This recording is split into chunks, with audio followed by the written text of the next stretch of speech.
Hi, my name's Cheryl, and I want to thank the center for being so generous and touching so many hearts, even from 6,000 miles away in Spain. I've been able to take what I've learned from the center and the videos online, on podcasts, and share it with a group of women over here, spreading the love and spreading all that you have touched us with. So I thank you, I love you, and someday I'll come to the center and meet you all. Thank you. Hi, my name is Louis, and I love the Center for Spiritual Living Santa Rosa because it is a place I go where I truly feel like I belong. Jade, and I'm 15 years old, and something that I love about the center is that you get to be yourself and you won't be judged by something that you can't control or that you are, and you just really get to be yourself and not have anybody judge you. Awesome. That's perfect. Acceptance, love, encouragement, and support have been key in my spiritual development, and these have all been abundantly available at the center. I love the center. Oh my gosh, you guys are too cute. Okay, go for it. Hello, my name is Miranda. Hello, my name is Maya. And my favorite thing about the center is I get to draw pictures and I get to learn about stuff.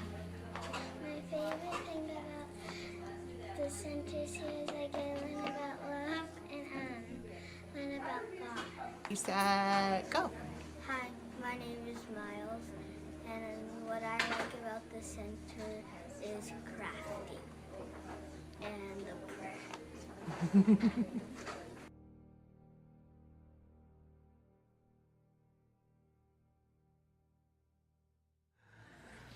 Good morning, beautiful people of the center.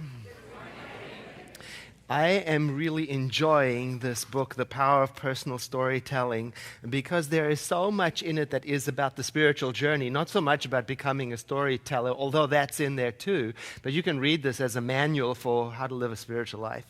Just the quotes alone in the margins are so helpful. I brought one of them with me because it relates to us very much, and it goes like this. Something like that.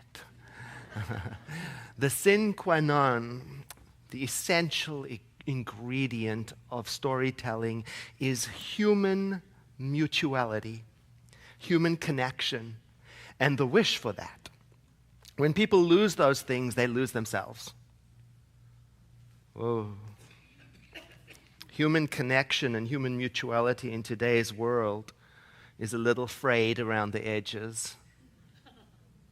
We have the illusion of being more connected than we ever have been. It's an illusion. Because the reality tells a different story. You can see it. You can see it in such places as the comments sections on the local newspaper online. You go to the comment section and read the comments, and you will see there that sometimes people, when they have the perceived safety of being behind a screen, and what goes with that is this sense of separation. Then there's no connection between the comment and the person, and then there's this inclination in our culture for people to say things in a deeply careless way, dangerous way. And so we are showing up in this connected society that we have as a people who may have lost something. Our mutuality, our caring. A friend and I were talking about it, and he said, how about this for an exercise? Why don't you go to a really controversial article and print out all the comments and then read them out loud as if you were reading them to somebody you care about.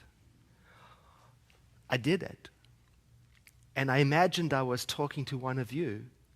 It was heartbreaking. Just to think about or to imagine talking like that to a child. And yet it's out there, so much out there, because there's that disconnect. No mutuality. I don't really know who you are, so I can say anything to you. Oh.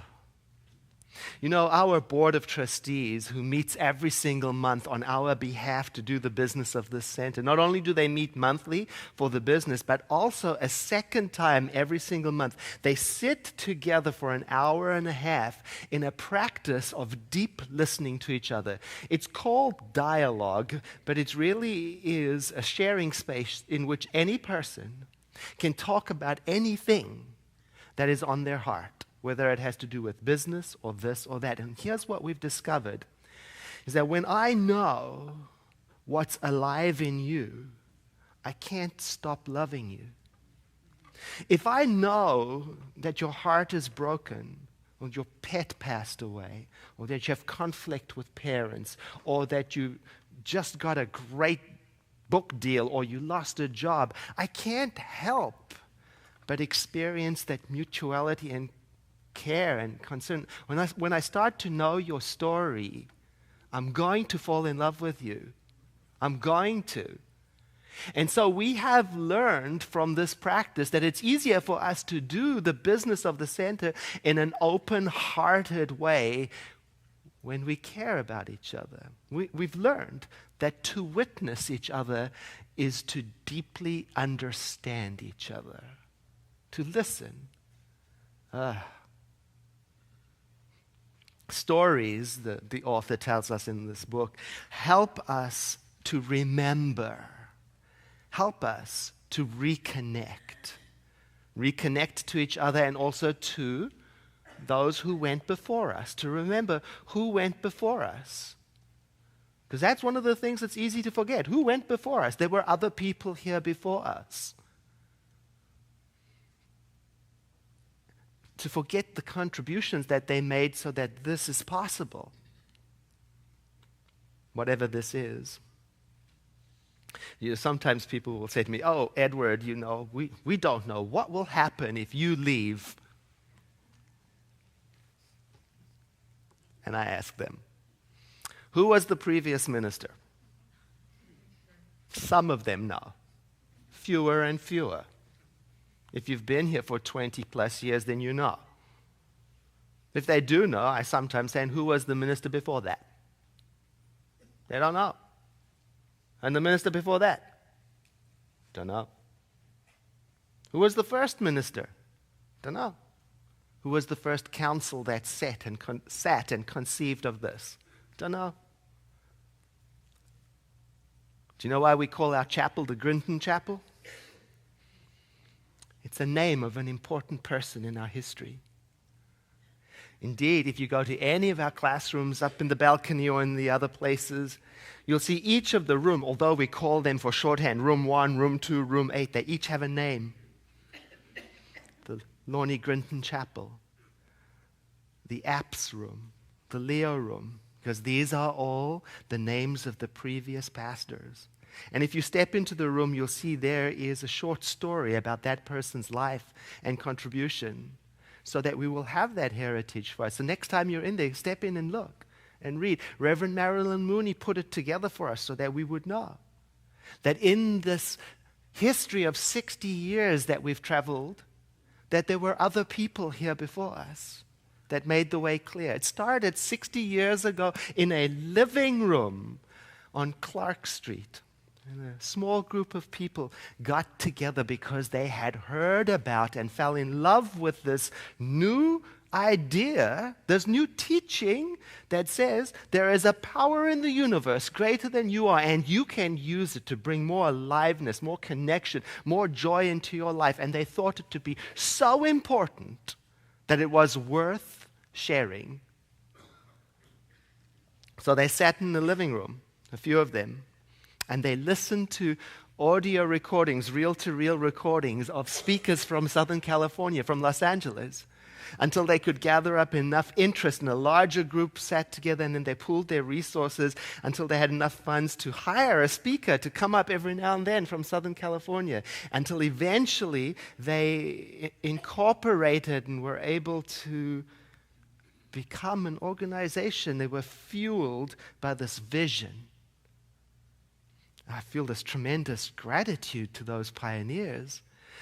Their intention was to bring all of this to us. And I'm imagining them sitting there, it's my version of the story, sitting there saying, this is worth supporting.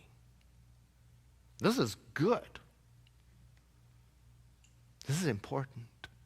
I want to be part of its survival. And we've got records from all of that time. back there. And there were times when the president of the board paid for the guest speaker out of his pocket, because that's all the resources that were available.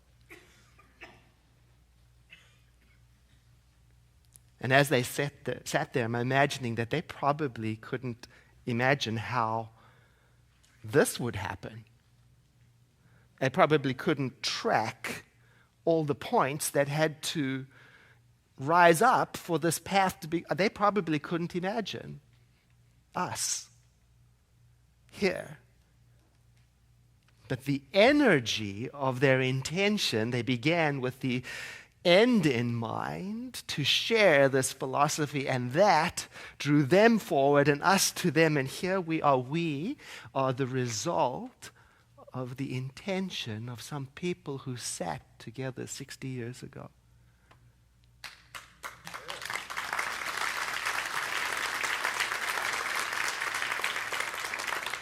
And it's how I felt when I arrived here 20 years ago, when I walked into the community and I felt that deep sense of value. Something here said to me, I want to be part of making this exist, helping it to exist. I want to be part of that. I want to invest in that. And my story starts obviously long before I walked in, long before those 20 years. I also started with the end in mind. I had this idea that I somehow wanted to be involved in spirituality, and I wanted to share a message with the world, but I just didn't know how it would come to pass. I didn't know what steps to take. But I remember being taught that whatever you are intending now is creating something for your life and for everybody else around you. I remember that, so I stayed with it. And I shared with you last week, I walked into my first Center for Spiritual Living in Burbank, and I had that sense of deep soul recognition that I don't believe I've ever had before. I knew it was for me. Oh, and the minister, she was beautiful. She was amazing, and I was enthralled. And I went up to her afterwards and said, I want your job.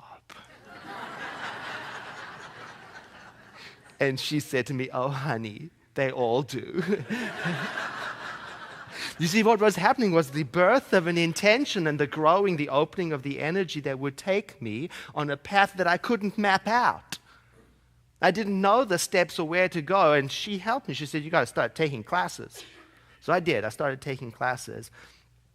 I got a little frustrated because I couldn't see the end. It seemed like so many classes to take and so few opportunities. And I remember sitting one day in a dead-end job in a word processing cubicle. Remember those? And I stopped typing for a moment, and I remembered that idea of intentionality. And I pulled out a piece of paper and I started to draw pictures on it to represent my intention. I drew a picture of a V-shaped lectern, transparent, and I put it in the corner of a stage. And I drew the Science of Mind symbol on the front of it, and I put flowers on it, and I wrote across the bottom of the stage, I am a successful speaker, an author, and I travel and teach. And as I wrote the words, I knew I had no idea how that would ever come to pass. It seemed so outrageously far-fetched.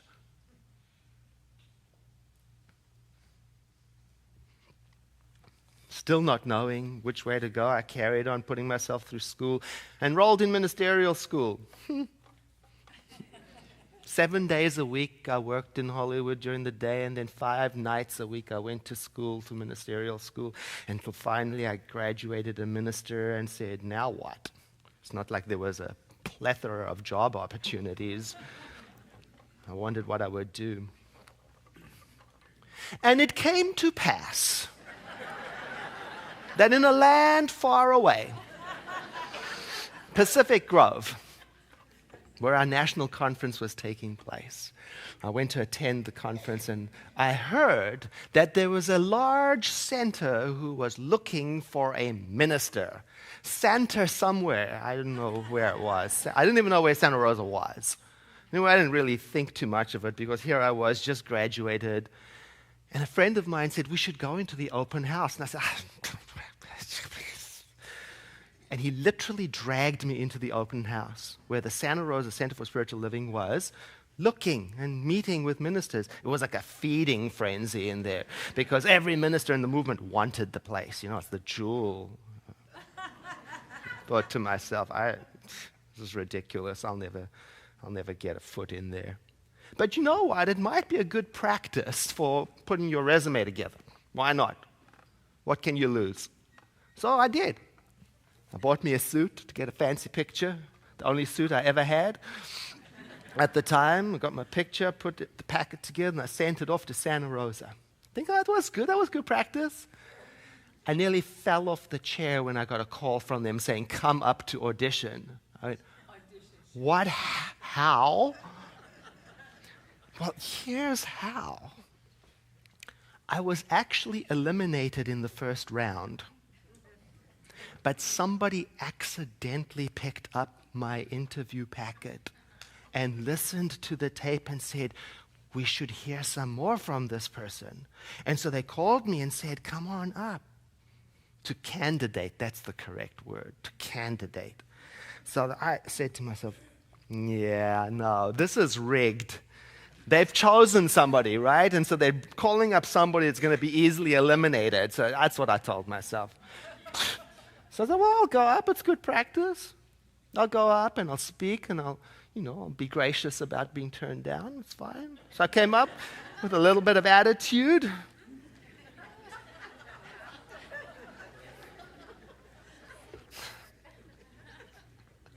So I said to Paul Corbett, who was here last service, who was on the search committee, as we were doing the interview, I said, do you mind if could I see the room where I'm going to speak on Sunday?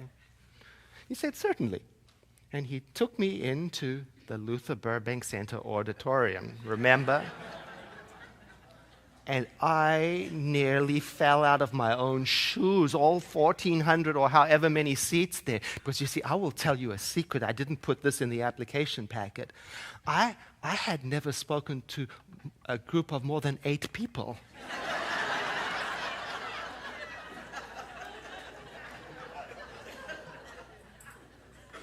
And in fact, my candidate tape that I sent up I forced my friends to come and listen to it. And so I stood there and I looked at the auditorium and I thought, what have I done? And then I looked up from my fear at the stage and I saw a long stage. In the right-hand corner was a plexiglass lectern with the Science of Mind symbol etched on the front and flowers just there. And I went, oh. And I got the job.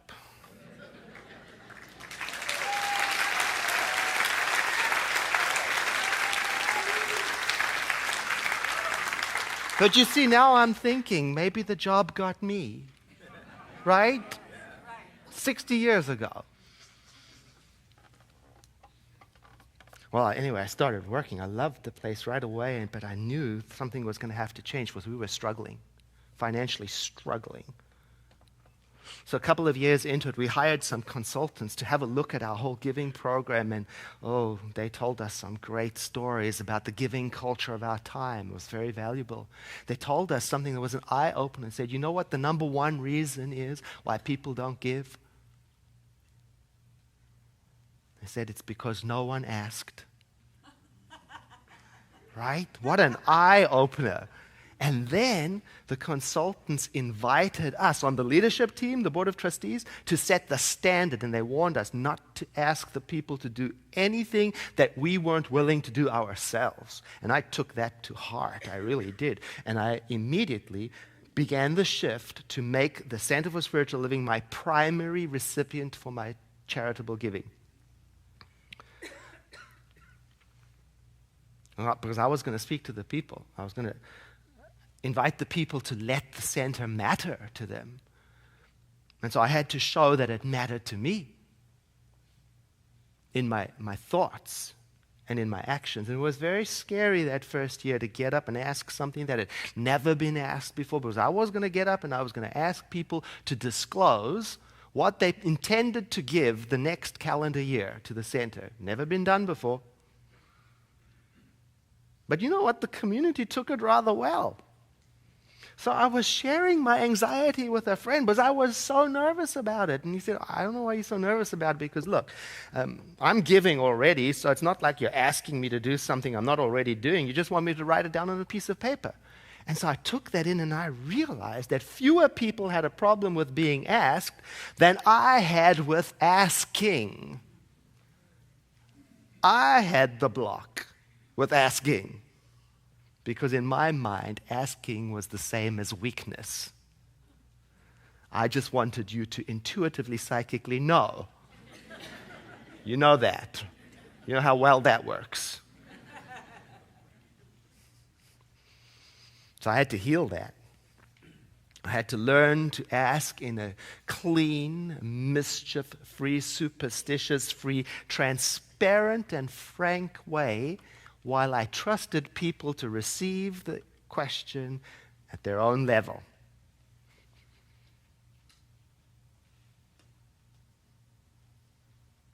So now, years later, we ask every year. I'm healed.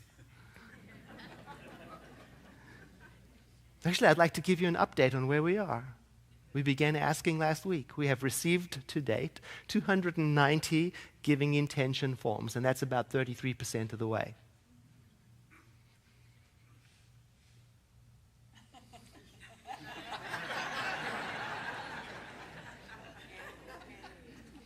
May I please have your giving intention forms today?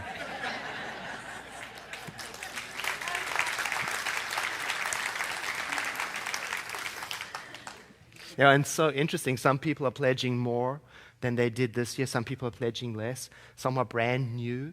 And one asked the question, how does it work if you commit to a certain amount and you can't do it, or you get more money? What happens if your circumstances change? Well, it's not a bill. It's not a contract.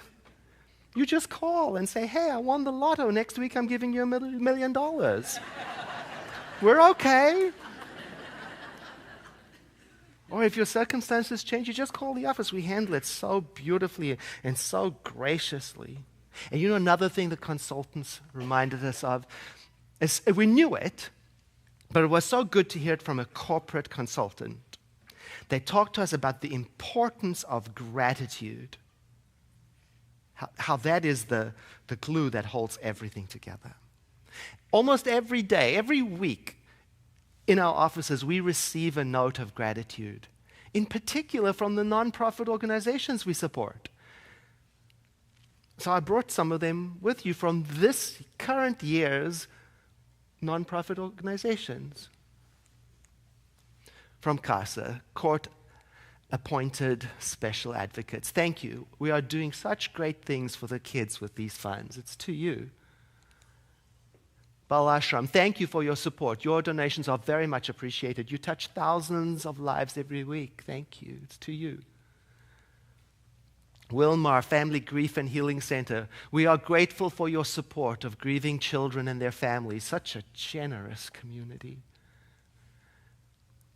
PDI Surgery Center, thank you to everyone at the Center for Spiritual Living for helping us to provide dentistry to the low-income children of Northern California who need safe sedation for dental treatment and education to promote oral care, health. COTS, the Committee on the Shelterless. Your support of COTS is making a huge difference in breaking the cycle of homelessness for families with children and single adults. The Earl Baum Center, serving people with sight loss. Thanks again to you and your congregation. Together, we'll help more people in our community. The Launching Pad. As the spiritual leader of the Launching Pad, I want you to know how much we deeply appreciate your support. Many blessings. The Khmer Child Foundation, I'm extremely grateful for the support that Santa Rosa shows to the Khmer Child Foundation. Peace and blessings.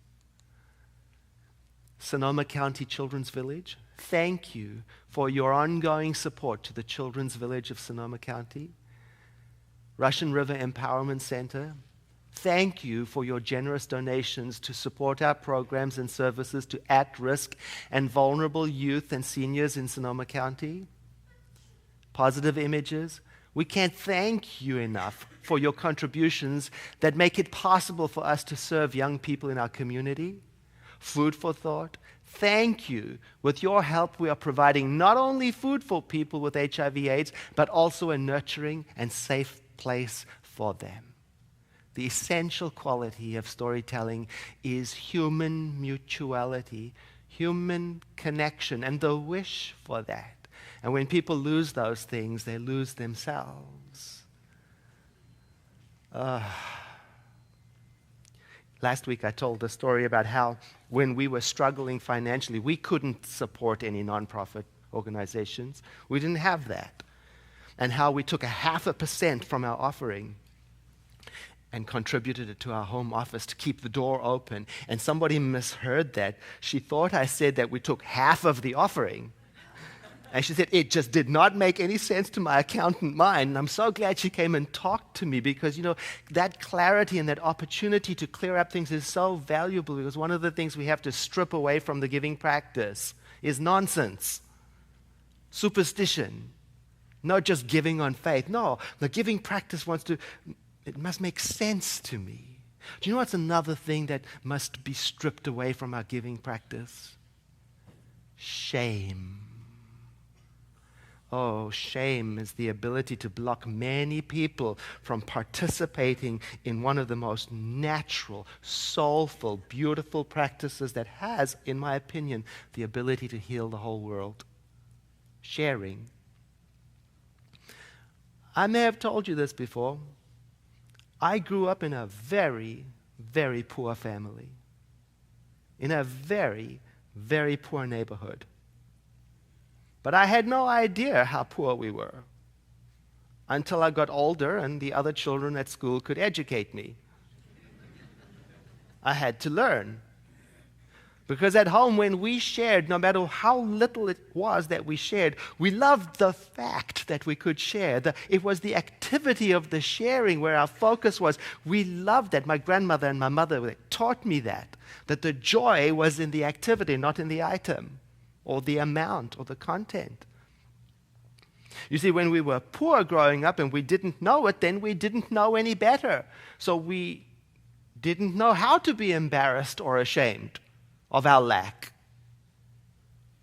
We had to learn that our tableware was inferior. We had to learn that other people got new clothes frequently. We didn't know. We had to learn how to think poor. We had to learn how to shift our focus on what we didn't have. We had to focus on what we didn't have so we could fit in.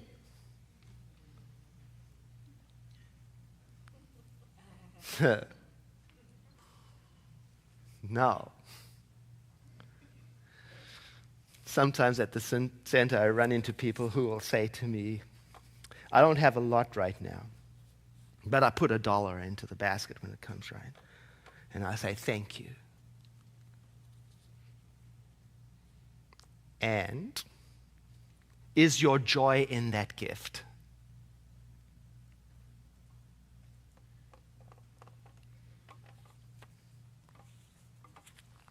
What are you intending when you put that $1 in?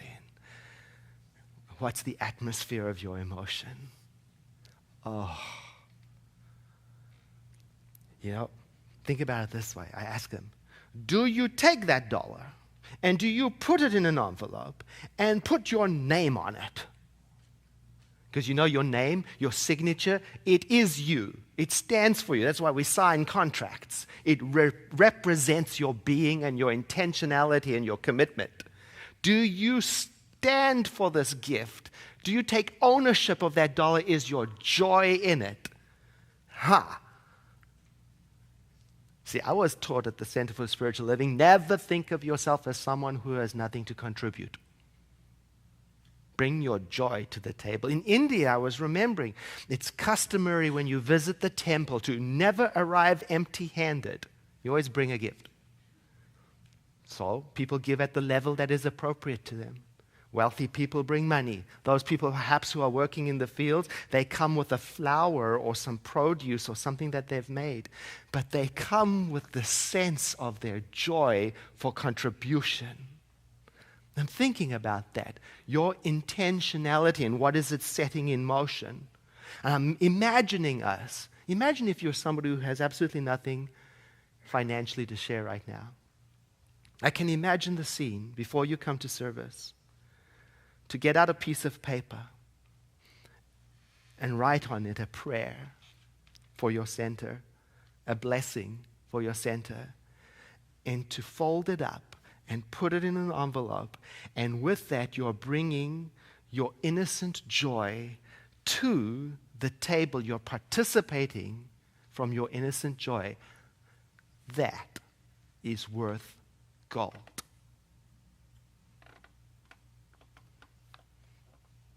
This is your center. It's not my center. And if it's a very important part of your life, why not make it known to you in your own understanding by just how you engage?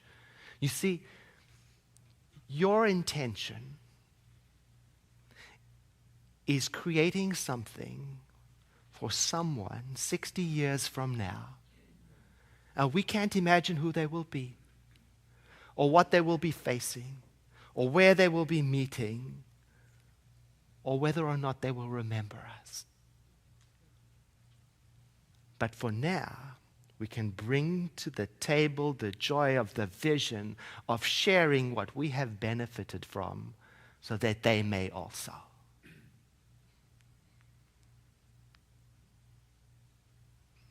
I invite you to breathe in and sigh, letting your eyes close. Let us each one acknowledge and recognize that source from which we come, the presence, the one power that is in and through all things, in and through all creation. That power, divinity, God, or whatever we call it, is in us as understanding, creativity, love, and compassion, and so much more.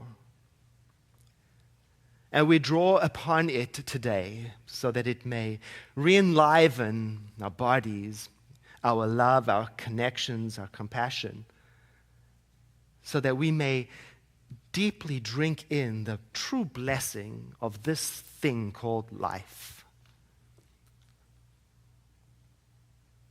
In deepest gratitude for this, and for everything that follows from celebrating this way in prayer,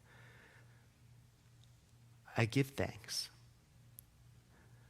and so it is.